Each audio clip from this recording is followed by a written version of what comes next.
Kira-kira untuk kita semua. Selamat pagi dan selamat datang peserta didik generasi baru SMP Negeri 235 Jakarta. Dalam acara MPLS, masa perkenalan lingkungan sekolah, Ibu akan menerangkan tentang materi belajar efektif. Putih-putih burung dara, rendah terbangnya di udara. Saya bernama Fira Afriantia. Salam kenal untuk semuanya. Selamat bergabung peserta didik generasi baru SMP Negeri 235 Jakarta. Ibu sangat bangga kepada kalian. Kalian sudah membuktikan yang terbaik. Kalian calon-calon orang-orang sukses untuk masa depan, untuk berbangsa, untuk bernegara. Semangat! Pada kesempatan kali ini, Ibu akan menjelaskan bagaimana cara dan tips untuk belajar efektif dalam meningkatkan pemahaman atau kemampuan kalian semua. Cara belajar efektif.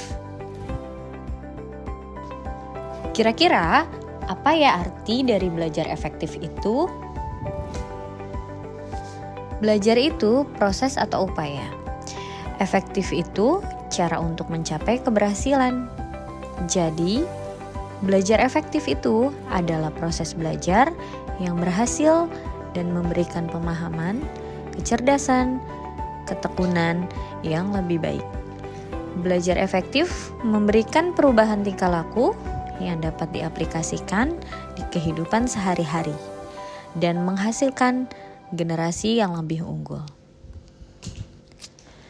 Kenapa sih kita harus belajar? Yang pertama, agar dapat mengenal materi. Yang kedua, dapat menghafal materi. Yang ketiga, dapat memahami materi. Yang keempat, dapat menguasai materi.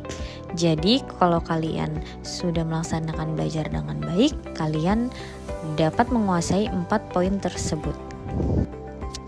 Bagaimana cara kerja otak kita? Perhatikan kerja otak kita. Gelombang otak kita bekerja dalam bentuk longitudinal. Setiap kali kemampuannya naik dalam waktu 30 menit dan turun setelahnya. Jadi bisa dilihat ya, bentuk longitudinal itu seperti apa, ada di gambar di bawah. Jadi, mengapa sih kita 1 jam pelajaran di SMP diberikan waktu 40 menit? Karena otak kita porsinya hanya dapat berpikir fokus itu dalam waktu 30 menit. Dan sisanya 10 menit digunakan untuk memotivasi dan ice breaking, atau digunakan untuk kegiatan lainnya. Cara untuk mengubah memori otak kita, yang pertama dengan cara mata atau visual, dengan cara melihat. Yang kedua dengan cara pendengaran atau audio. Yang ketiga dengan cara tulang dan tubuh atau kinestetik. Bagaimana cara belajar dengan visual? Gaya belajar berfokus pada penglihatan, memperhatikan sesuatu untuk lebih mudah memahami, seperti melihat tabel, gambar, dan lain-lain. Di bawah ada contoh gambar mata dan petunjuknya ya. Jadi kalian mungkin kalau seperti ini lebih mudah menghafal atau memahaminya. Bagaimana cara belajar dengan audio? Audio ini termasuk pendengaran. Caranya dengan membaca materi pelajaran dan merekamnya, kemudian berulang kali mendengarkan adalah cara efektif. Atau jika tidak memiliki alat perekam, maka jangan malu membaca dengan suara yang keras. Jadi dalam audio ini kalian disarankan untuk membaca dulu, membacanya lalu merekam, kemudian didengarkan berulang kali. Apabila kalian tidak punya alat perekam, kalian bisa membacanya dengan suara yang keras. Bagaimana cara belajar dengan kinestetik? Kinestetik ini gaya belajar kalian ya.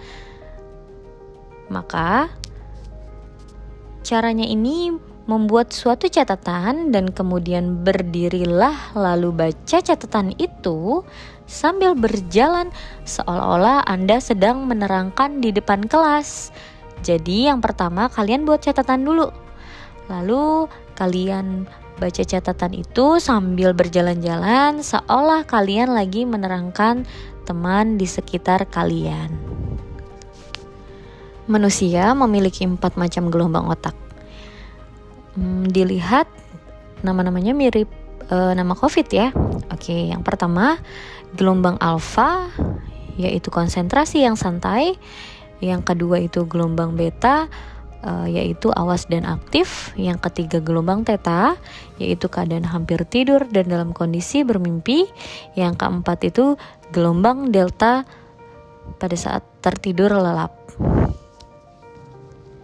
Strategi membaca efektif. Yang pertama, memasuki kondisi alfa.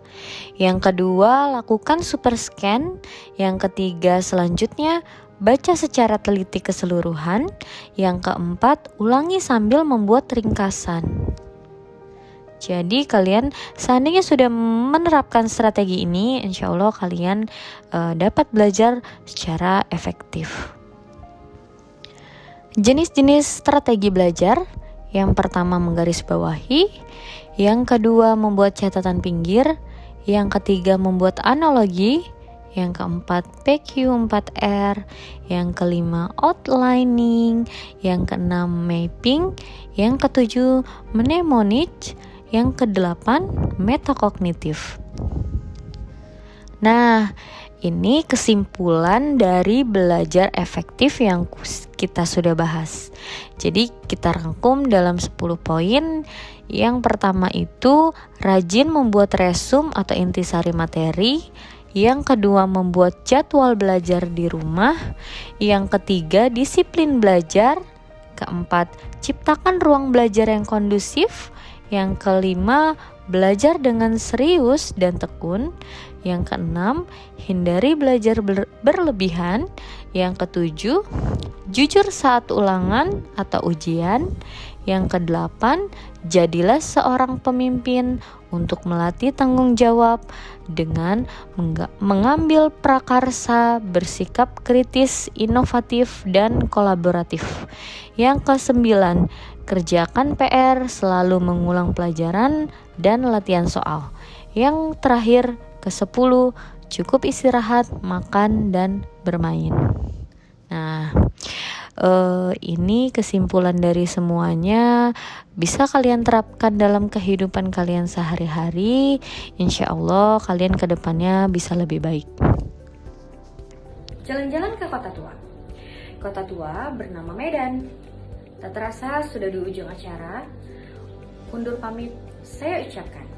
Nah, cukup sekian materi belajar efektif dari Ibu. Semoga bermanfaat. Salam kenal semuanya. Terima kasih. Wassalamualaikum warahmatullahi wabarakatuh.